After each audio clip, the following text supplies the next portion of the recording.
Good morning. আলহামদুলিল্লাহ আলহামদুলিল্লাহ। দেখেন এই যে কিরগিজস্তানের দৃশ্য, অনেক সুন্দর। সব বাড়িগুলো প্রায় একই রকম। এই যে আমাদের পাশেই পাহাড়, এই যে পাহাড়ের উপরে সাদা সাদা দেখতেছেন, ওগুলো সব বরফ, ওগুলো সব বরফ। ওই বরফের হাওয়াটাই আমাদের শরীরে লাগে ঠান্ডা। দেখেন ওই যে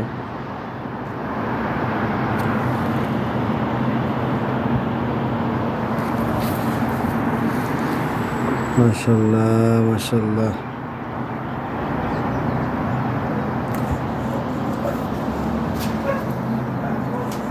শহরটা অনেক সুন্দর, বিশকেক শহর।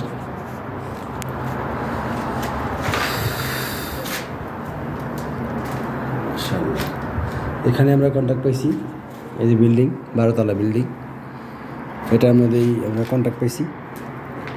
এখানে আমরা ওয়ালিংয়ে কাজ করি। এই যে বাকিটা ওয়ালিং বাকি দিয়েছে, নিচ থেকে করে আসতেছে উপর দিকে, এটাও করতে হবে।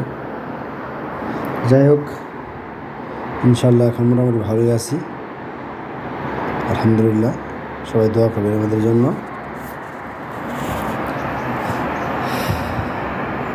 মানুষের জীবনে কষ্ট দুঃখ আসবেই, তো সেটা দেখে চুপ থাকলে চলবে না, সামনে এগিয়ে যেতে হবে।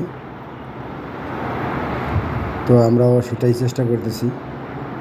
আগে অনেক কষ্টের কাজ করছি, এখন আলহামদুলিল্লাহ এখন অনেক ভালো আছি, অনেক ভালো আছি। কারণ হাতের কিছু কাজ জানা থাকলে যে কাজে লাগে, এটা আমাকে দিয়ে বিশ্বাস।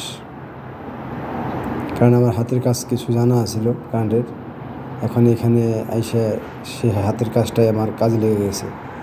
এখন হেড মিস্ত্রির কাজ করি, আলহামদুলিল্লাহ। সবাই আমাদের জন্য দোয়া করেন।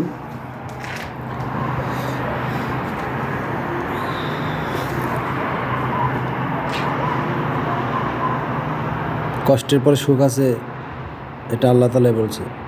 ধৈর্য ধরো, ধৈর্য ধরেছিলাম, অনেক ধৈর্য ধরেছি, ধৈর্যের ফল আল্লাহ দিছে।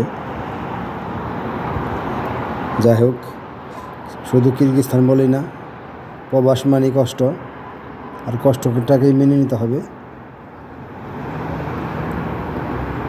ধৈর্য ধরতে হবে, কঠোর ধৈর্য ধরতে হবে, তাহলেই ফল আসবে ইনশাআল্লাহ।